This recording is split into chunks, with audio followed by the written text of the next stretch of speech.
Representative Marshall. Thank you, Mr. Chair. I'm going to be asking for a no on this proposal. I have experienced things slightly differently when it comes to the development of this budget. I mean, we also just sat here and saw 30 Republican amendments systematically voted down. The denial of these amendments is really reflective of the influence of the minority party and the development of the overall budget proposal.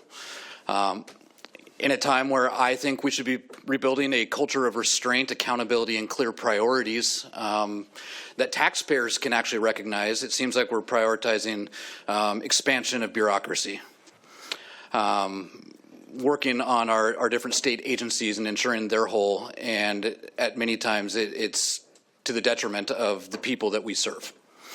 I view this budget as reckless.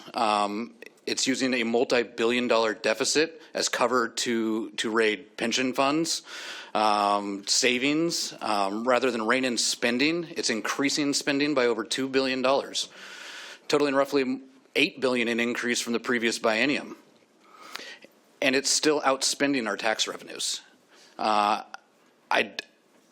I have a very hard time with the direction that we're going right now.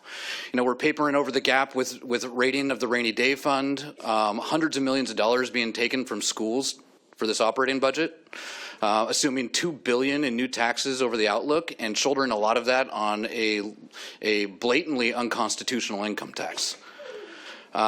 The supplemental budget that we have in front of us is really just a partisan steamroll. That is how I feel with this.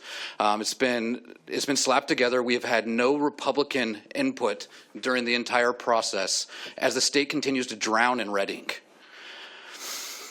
It's not just avoiding the hard choices of cutting spending and making those difficult decisions. It's doing so while we're raiding pensions.